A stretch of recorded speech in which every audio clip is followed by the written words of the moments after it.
and like. I know people are always touting for likes on YouTube, on social media, but folks, if you enjoy the content here from the Hawkeye of the Storm, you enjoy having breaking news announcements, recruiting analysis, plus, of course, live streams with people like Coach Gary Close, Don Patterson, and Kasheen Alexander. Be sure you like the video, make sure you're subscribed, and tell your friends about the platform here on YouTube and all your favorite podcast platforms from the Hawkeye of the Storm. That's this platform. We appreciate your support in advance. Of course, the news we're talking about on this Thursday afternoon, Gavin Hoffman has entered the transfer portal. The Kansas City native, who was considered a four-star recruit by On3 247 Sports out of high school, considered to be a top 200 kid nationally and one of the one or two best players in that 2024 class in all of the state of Kansas. He was from Overland Park, Kansas, on the outskirts of Kansas City. Gavin Hoffman has announced he is exiting Iowa and will head to the transfer portal. This is the second such announcement that has caught quite a few people off guard. We have not yet talked formally here on the show about John Nestor and his decision to enter the portal. We've just been bombarded with news here over the last week to 10 days. Here is the announcement from Gavin Hoffman. He thanks Coach Ferentz, Coach Hodge, Coach Bell for recruiting him. He appreciates the time and effort that was taken to develop him. Remember, he was recruited as part of that 24 class, enrolled early, which means this would have been his second edition of spring football. He also thanks all of his coaches back home and thanks his teammates for all the moments over the course of his short time at Iowa. He finishes his announcement by saying, with that being said, I will be entering the transfer portal with 4 years of eligibility remaining.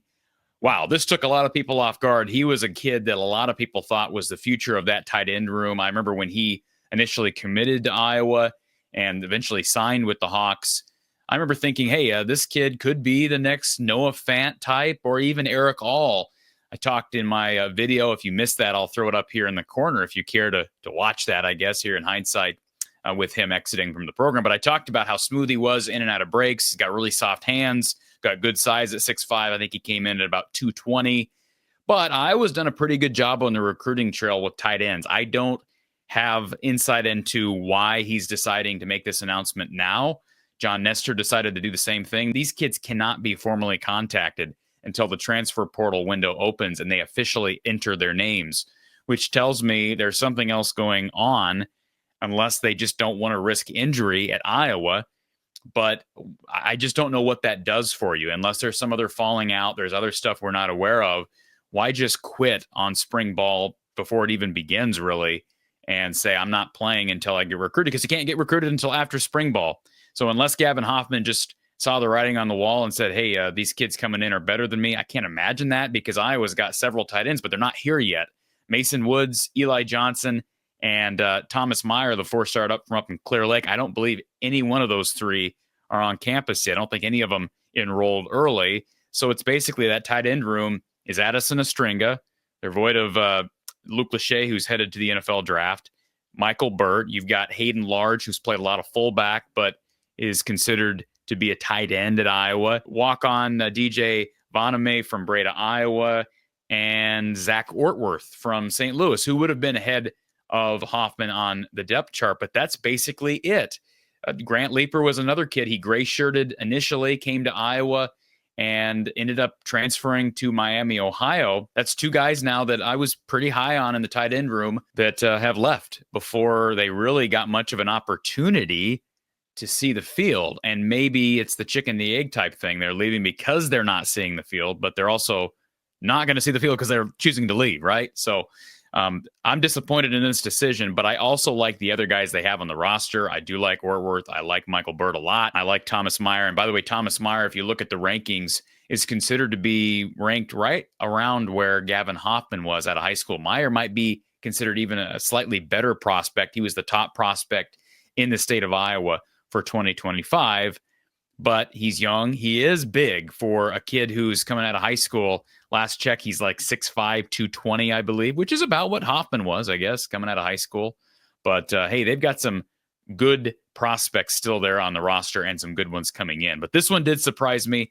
That's the latest. Gavin Hoffman deciding to enter the transfer portal. You'll recall he had some really high major interest out of high school. He's considered a four-star recruit, had SEC offers from the likes of Auburn, Missouri, Had an offer from Arkansas, also Purdue, Texas Tech, Nebraska, Illinois. Had an offer from Arizona State. Tennessee wanted him. So I don't know what types of offers he'll get via the transfer portal.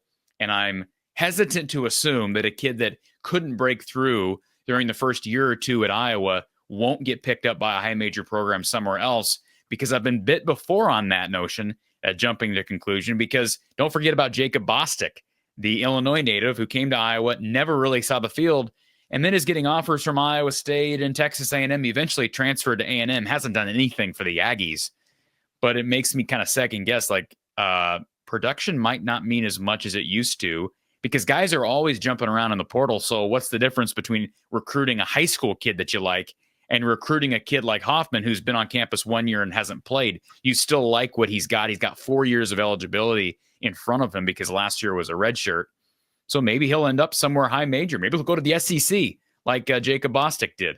So, hey, maybe the Tim Lester offense wasn't a fit. He initially committed to the Brian Ferentz offense. You may say, why would anybody choose Brian Ferentz's offense over Tim Lester? Well, even last year did demonstrate that it appears that the Tim Lester offense is less tight end oriented as it relates to the passing game than Brian Ferentz's was. That doesn't mean it's the offense as a whole is less effective. We know that's not the case.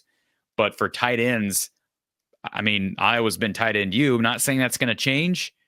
This is opportunity, though, for some of these younger guys like Michael Burt, even some of the freshmen who will be coming in during the 2025 class. So best of wishes to Gavin Hoffman, but this did catch me by surprise when I got home today and saw this news. So, folks, we'll keep the news rolling along here from the Hawkeye of the Storm. If you're not yet following the show here on YouTube, subscribe. Be sure you do that. Follow me on social media. My handle is @FromTheHawkeye on X. On Instagram, you can also follow the show over on Facebook. It's From the Hawkeye of the Storm on Facebook. So be sure you do that, and we'll talk to you tomorrow with more news right here from the Hawkeye of the Storm.